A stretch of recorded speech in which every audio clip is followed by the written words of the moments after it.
Salam Kerahiman. Hari ini tanggal 20 Mei. Kita akan bahas dari 1065 dan 1086. Kita mulai dengan doa pembukaan. Demi nama Bapa dan Putra dan Roh Kudus. Amin. Oh Allah yang Maha Rahim, kebaikan yang tak terbatas, hari ini seluruh umat manusia berseru dari jurang kepapaannya kepada kerahiman-Mu, kepada belas kasih-Mu. Oh Allah, mereka berseru dengan suara kepapaan yang memilukan. Ya Allah yang murah hati, janganlah menolak doa kaum buangan di bumi ini. Oh Tuhan, oh kebaikan yang melampaui pengertian kami, Engkau sungguh-sungguh mengenal kepapaan kami, dan Engkau mengetahui bahwa dengan kekuatan kami sendiri, kami tidak mampu menghadap Engkau. Maka kami mohon kepadamu, limpahilah kami dengan rahmat-Mu, dan tingkatkanlah selalu kerahiman-Mu dalam diri kami, supaya kami setia melaksanakan kehendak kudus-Mu sepanjang hidup kami, dan pada saat kematian kami. Biarlah kerahiman-Mu yang maha kuasa melindungi kami dari serangan musuh-musuh keselamatan kami, sehingga kami sebagai anak-anak-Mu dengan penuh pengharapan menantikan kedatangan-Mu yang terakhir, hari yang hanya Engkau yang tahu. Kami berharap akan menikmati segala sesuatu yang dijanjikan Yesus kepada kami, meskipun kami ini penuh dengan kejahatan. Sebab Yesuslah harapan kami. Lewat hatinya yang maha rahim, ibarat lewat gerbang yang terbuka lebar, kami masuk ke dalam surga. Demi nama Bapa dan Putra dan Roh Kudus. Amin. 1065. Yesusku, dukunglah aku apabila hari-hari sulit dan berawan tiba, hari-hari pencobaan, hari-hari penderitaan. Apabila penderitaan dan keletihan mulai menghimpit ragaku dan jiwaku. Topanglah aku ya Yesus, dan berilah aku kekuatan untuk menanggung penderitaan. Jagalah bibirku, jangan sampai melontarkan kata keluhan kepada ciptaan. Hati-Mu yang maha rahim adalah harapanku. Aku tidak memiliki suatu pun untuk membela diri, kecuali kerahiman-Mu. Pada kerahiman-Mu bertumpu seluruh kepercayaanku. Kita lanjut 1086. Memang godaan-godaan terasa kuat, gelombang keraguan-raguan menghantam jiwaku, dan rasa kecil hati sudah berkecamuk. Semua siap untuk bertindak, tetapi Tuhan menguatkan kehendakku. Menghadapi kehendakku yang kuat ini, segala usaha musuh berantakan, seolah-olah menghantam suatu batu karang. Aku menyaksikan betapa banyaknya rahmat yang diberikan Allah kepadaku. Semua itu terus-menerus menopang aku. Aku sangat lemah dan aku menyandarkan segala sesuatu hanya pada rahmat Allah. Di sini Suster Faustina sharing tentang dukunglah aku apabila hari-hari sulit dan berawan tiba. Hari pencobaan, hari penderitaan, juga tadi dikatakan ada godaan yang menghantap, ada keraguan-raguan, ada rasa kecil hati yang berkecamuk. Itu perasaan wajar atau situasi wajar umum yang dialami oleh kita manusia. Bukan hanya Suster Faustina, tapi kita semua juga pernah. Bahkan mungkin sekarang juga sedang merasakan hal-hal seperti itu. Hari-hari pencobaan, hari-hari penderitaan, hari-hari sulit.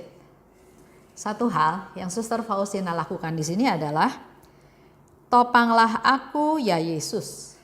Dia datang pada Yesus, dia menyadari kelemahannya, ketidakberdayaannya, sehingga dia datang pada Yesus. Topanglah aku ya Yesus. Berilah aku kekuatan. Dan dikatakan lagi, jagalah bibirku, jangan sampai melontarkan kata-kata keluhan. Semua itu dia bertumpu pada kerahiman Tuhan. Nah, saya mau ajak kita masing-masing refleksi ya.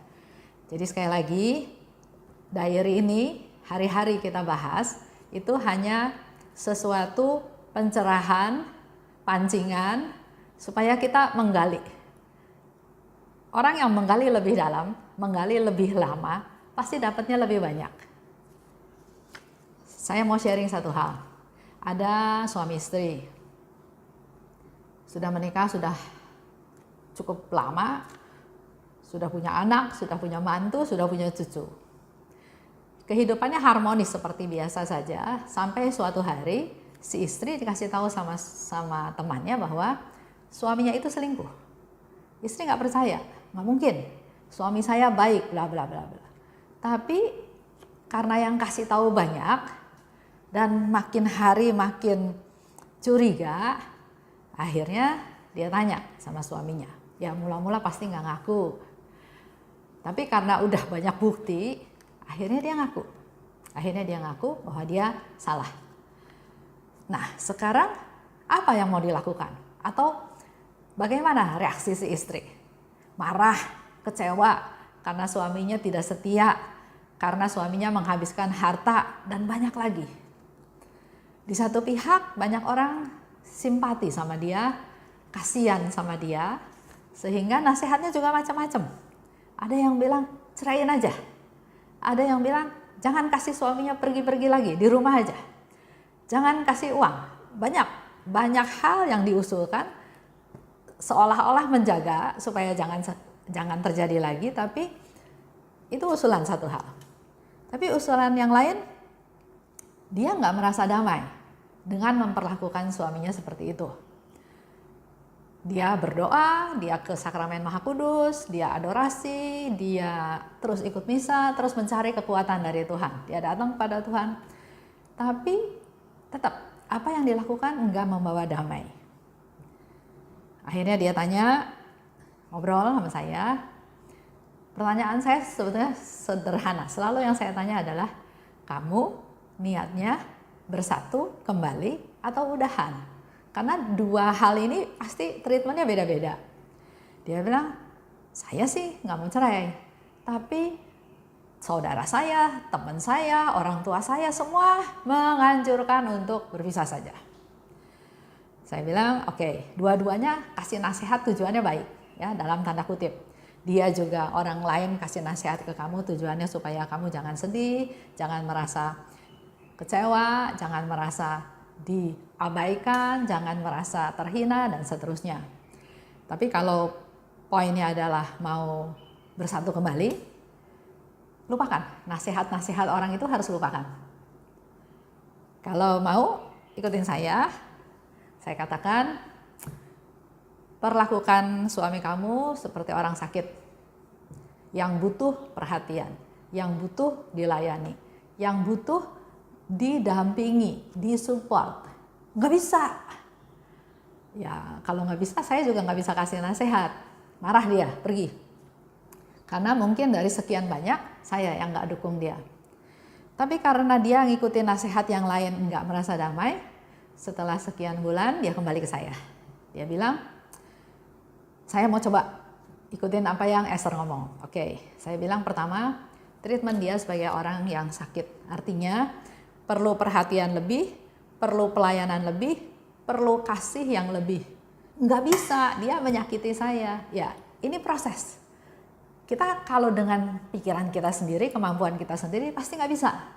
Yang ada marah, kecewa, dendam, balas dendam. Tapi pertama serahkan pada Tuhan. Sama seperti tadi ya Suster Faustina. Pada hari-hari penderitaan dia datang kepada Yesus. Katakan pada Yesus, Yesus topang aku. Kasih aku kekuatan. Jadi langkahnya adalah saya bilang treatment dia jauh lebih baik. Anggap dia orang sakit. Kamu minta kekuatan dari Tuhan. Terus pasti Tuhan tolong. Pasti ada jalan keluarnya. Dan satu hal lagi yang harus kamu lakukan, dan ini berat tapi harus kamu lakukan, kamu harus angkat dia dari comberan. Karena orang yang berzina, orang yang selingkuh, orang yang berdosa, walaupun dia sudah ngaku tapi dia masih di dalam comberan, menurut saya di dalam got, kotor, ya. Nggak ada yang bisa angkat dia, harkat dia, martabat dia, nggak ada yang bisa angkat, orang tuanya juga nggak bisa, hanya istrinya yang bisa angkat dia. Itu pengorbanan yang diminta. Pengampunan, mengasihi, mengangkat martabat dia kembali. Karena mungkin orang udah tahu suaminya selingkuh, sudah tahu suaminya berdosa.